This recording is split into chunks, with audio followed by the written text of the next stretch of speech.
गया न्यूज। 17 साल का एक बेटा जिसे उसकी मां ने यह सोचकर घर से जाने दिया कि वह दोस्तों से मिलकर थोड़ी देर में वापस घर लौट आएगा, लेकिन उस मां को क्या पता था कि यह उसके बेटे की आखिरी विदाई साबित होगी। गाजियाबाद के घोड़ा इलाके में 17 साल के सूर्या चौहान की हत्या ने पूरे देश को झकझोर कर रख दिया है। आरोप है कि सूर्या को उसके दोस्त ने ही घर से बुलाया और फिर ऐसी साजिश रची गई कि एक परिवार की दुनिया हमेशा हमेशा के लिए उजड़ गई। आज के इस तहलका एक्सप्लेनर में हम आपको बताएंगे आखिर सूर्या को क्यों बुलाया गया, दोस्ती कब और कैसे मौत के जाल में बदल गई, पुलिस को कौन कौन से सबूत मिले और क्या बाकी है, मुख्य आरोपी असद तक पुलिस कैसे पहुंची और मुठभेड़ वाली रात आखिर ऐसा क्या हुआ था, और सबसे बड़ा सवाल क्या इस हत्याकांड के पीछे सिर्फ एक आरोपी का चेहरा है या पूरे के पूरे कौन की साजिश। लेकिन सबसे पहले सुनिए उस मां का दर्द जिसने अपना जवान बेटा खो दिया। असद को ढेर कर दिया, असद की तस्वीर मेरे सामने लाई जाए। क्या कहना चाहेंगे कानून प्रशासन से जिस तरह उन्होंने कार्रवाई की है और आपको क्या जो पुलिस प्रशासन से अगर मुझे न्याय दिलवाया है बहुत अच्छी बात है, पर मेरे को उसकी तस्वीर दिखाई जाए और जो हमारी और मांगे हैं वो भी मेरी मांगे पूरी की जाएं। बुलडोजर की कार्रवाई को लेकर भी आप बुलडोजर भी चलवाए जाएं, जैसे हमें उन लोगों ने रोड पे कर दिया, उनके तो चलो 5-5, 6-6, 8-8 होते हैं, ठीक है, उनका एक चला जाएगा तो एक और उनके 5-6 उनके साथ रहेंगे, लेकिन मेरा चिराग तो ने मेरा घर का दीपक तो उजाड़ दिया ना, मेरा तो कोई सहारा नहीं है, मेरा तो घर का चिराग एक ही था जो उन लोगों ने बिल्कुल ही वो कर दिया। तसल्ली तो मेरी मिल जाएगी, चलो मेरे बच्चे का गुनहगार, मैंने अपने बच्चे को इंसाफ दिला दिया और पुलिस वाले भाइयों ने मुझे न्याय दिलवाया, इसलिए उन्हें धन्यवाद। एक मां के आंसू, एक परिवार की चीखें और इंसाफ की मांग करता पूरा इलाका। यहीं से शुरू होती है सूर्या चौहान हत्याकांड की पूरी कहानी। सबसे पहले जानिए कौन था सूर्या चौहान। सूर्या चौहान गाजियाबाद के खोड़ा क्षेत्र का रहने वाला एक किशोर था। परिवार के मुताबिक वो पढ़ाई के साथ साथ अपने भविष्य को लेकर बेहद गंभीर बच्चा था। परिजनों का कहना है कि सूर्या का स्वभाव मिलनसार था और इलाके में उसके कई दोस्त थे। इन्हीं दोस्तों में कुछ ऐसे लोग भी थे जिनके साथ उनका लगातार संपर्क रहता था। परिवार को अंदाजा भी नहीं था कि जिन लोगों पर उनका बेटा भरोसा करता है वही उसके लिए मौत बन सकते हैं। बकरीद से ठीक पहले सूर्या घर से निकला। उसने अपने परिवार को बताया कि वह दोस्तों से मिलने जा रहा है, लेकिन यह मुलाकात उसकी जिंदगी की आखिरी मुलाकात साबित हुई। जिस दिन सूर्या गायब हुआ, क्या हुआ था उस दिन पूरा वाकया समझिए। घटना वाले दिन सूर्या को फोन करके बुलाया गया था। परिजनों के अनुसार कुछ समय तक उसका फोन चालू रहा, लेकिन बाद में संपर्क टूट गया। शाम होने लगी, रात हुई, था फोन बंद आ रहा था। दोस्तों से पूछताछ शुरू की गई, लेकिन किसी के पास कोई स्पष्ट जवाब नहीं था। आखिर सूर्या चौहान कहाँ गया? इसके बाद परिवार ने पुलिस से संपर्क किया तो युवक की तलाश शुरू हुई।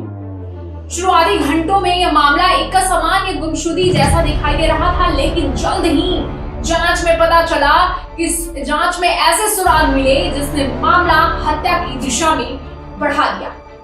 पुलिस जांच में क्या सामने आया आपको पता लगेगा तो रोंगटे खड़े हो जाएंगे। पुलिस ने सबसे पहले सूर्या के मोबाइल फोन की लोकेशन खंगाली, कॉल डिटेल्स निकाली गई, सीसीटीवी फुटेज देखे गए। जांच में कुछ ऐसे नाम सामने आए जिनसे सूर्या आखिरी बार संपर्क में आया था। यहीं से मुख्य आरोपी असद का नाम सामने आने लगा। पुलिस को शक हुआ कि सूर्या को किसी योजना के तहत बुलाया गया था। इसके बाद कई संदिग्धों से पूछताछ की गई। जांच एजेंसियों ने इलेक्ट्रॉनिक सबूतों, मोबाइल रिकॉर्ड और प्रत्यक्षदर्शियों के बयानों को जोड़ना शुरू कर दिया। जैसे जैसे जांच आगे बढ़ी वैसे वैसे कहानी और भयावह होती चली गई। हत्या के पीछे क्या वजह बताई जा रही है ये सुनिए। लेकिन क्या मामला है?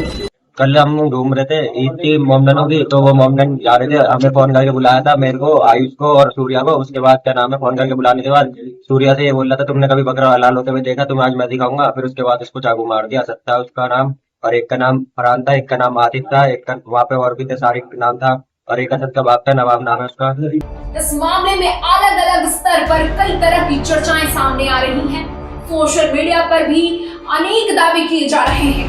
हालांकि किसी भी दावे की पुष्टि केवल जांच एजेंसियां और अदालत ही कर सकती है। पुलिस का फोकस फिलहाल सच्चाई और साक्ष्यों सबूतों पर टिकी हुई है।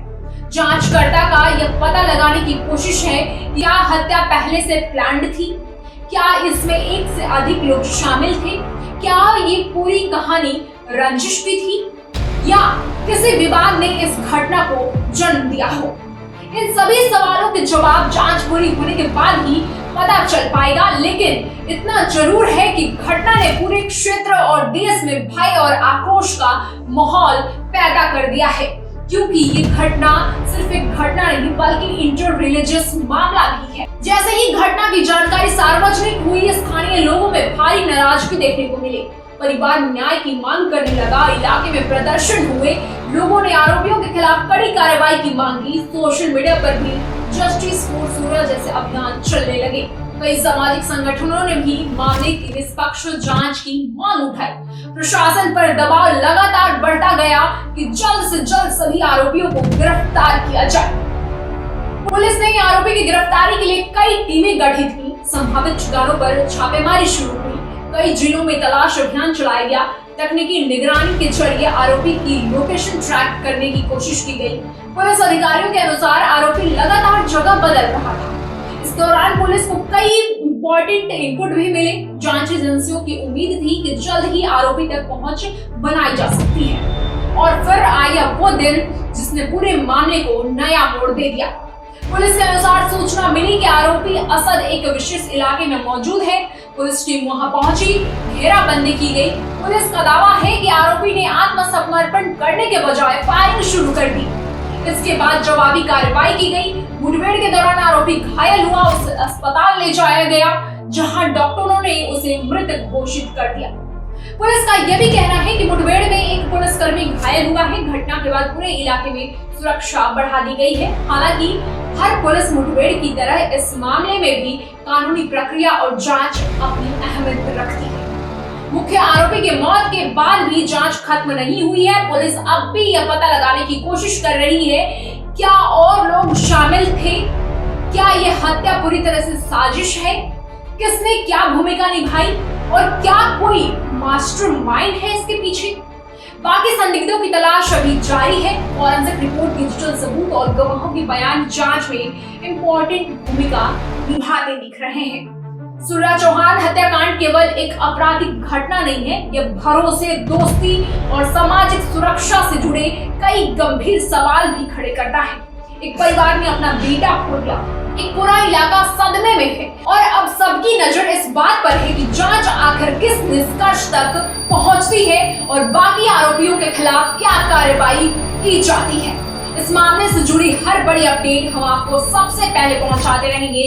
अगर आपको यह एक्सप्लेनर अच्छा लगा तो लाइक करें, शेयर करें और तहलका इंडिया न्यूज को सब्सक्राइब करना ना भूलें।